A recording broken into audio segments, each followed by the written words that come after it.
yang ada di desa.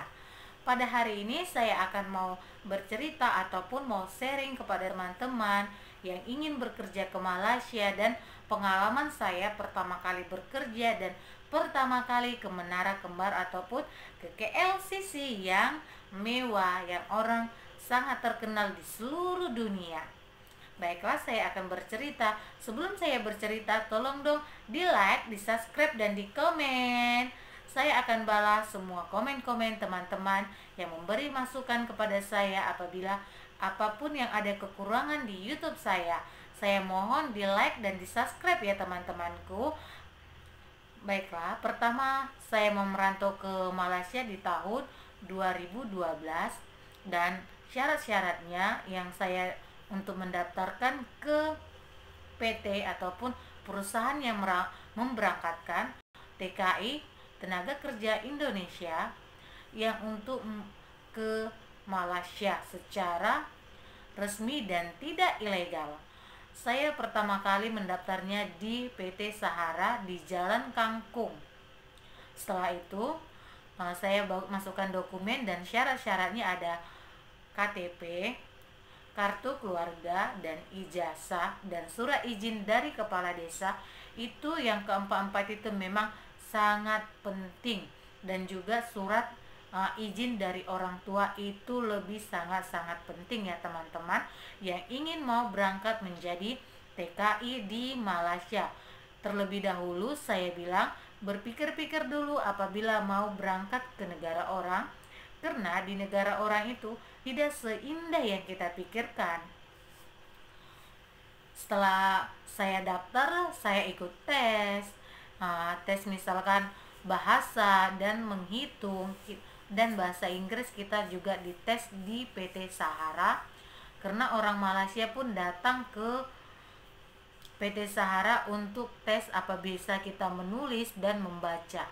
Itu sangat penting, dan juga kuasai bahasa Melayu. Bahasa Melayu sama saja seperti bahasa Indonesia ya.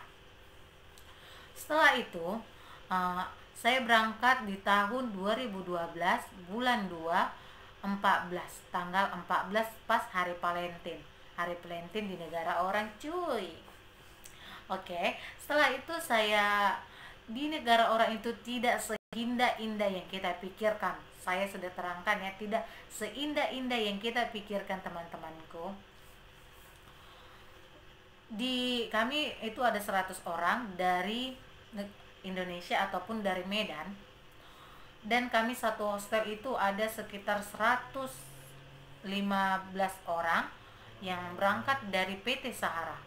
Setelah itu kita itu ada hostel itu seperti asrama, dia ada 3 tingkat, di bawah ada 2 rumah, di atas ada 3, di atasnya lagi ada 3 rumah lagi. Maaf ya teman kalau saya selalu seperti ini karena kepala gatal. Setelah itu kita pun bangunnya memang betul awal, sangat awal. Kita berangkat kerja jam 6 pagi. Setelah itu kita bangun, karena satu rumah itu ada 18 orang. Bayangkan 18 orang mengantri dalam satu kamar mandi.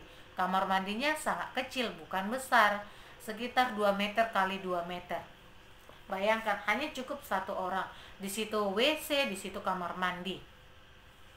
Disitulah semua untuk mencuci, disitulah. Jadi buat teman-teman, sebelum kita berangkat ke negara orang, berpikirlah.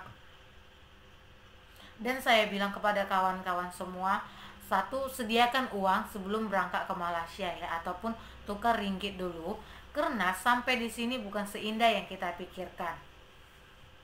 Kami bangun jam 4. Kalau satu orang mandi ataupun 5 menit, 18 orang sudah berapa jam. Kalau kita masak pun kita harus antar juga masak. Setelah itu kita ikut tes lagi, di briefing lagi, kita sudah masuk itu kan perusahaan, kita di briefing. Kita pun kerja malam 4 hari, kerja pagi pun 4 hari. Jadi kita kebanyakan inilah mengantuklah kerja di situ, karena di sini kerjanya 7 ke 7.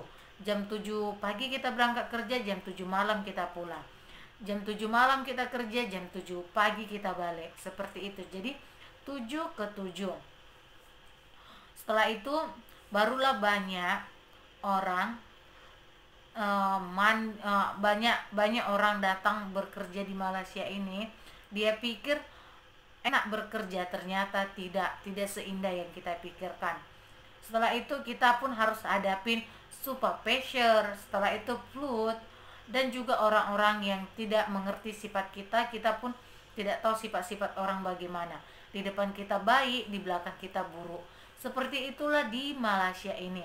Nanti kita bisa satu orang kita cerita dengan satu orang, semua nanti dibeberkan. Jadi buat teman-teman harus bersabar kerja di Malaysia, bukan seindah yang kita pikirkan.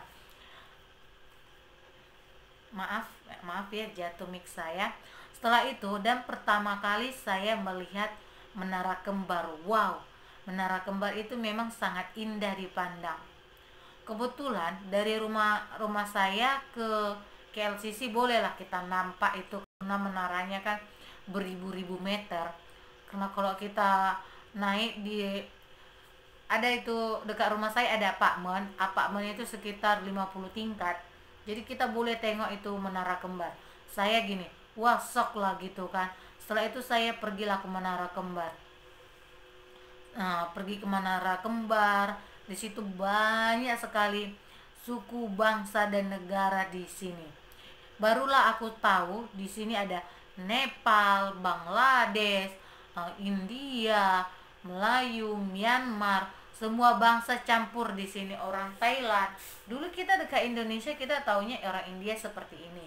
Kita tahu hanya suku-suku kita.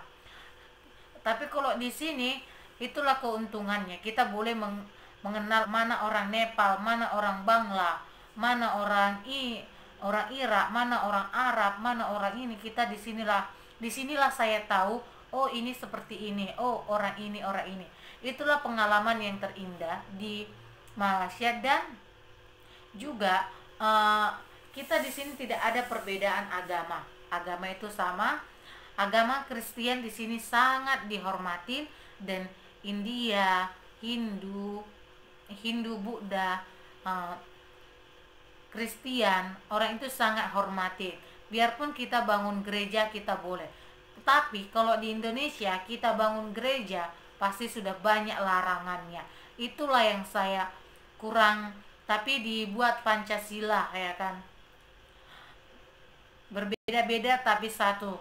Itu tidak ada. Itu kata zaman dahulu, tapi sekarang tidak. Jadi buat teman-temanku yang mendengar curahan hati saya ini, tolong di like, di subscribe, dan di komen. Sebelum berangkat ke Malaysia dipikir-pikir dulu ya.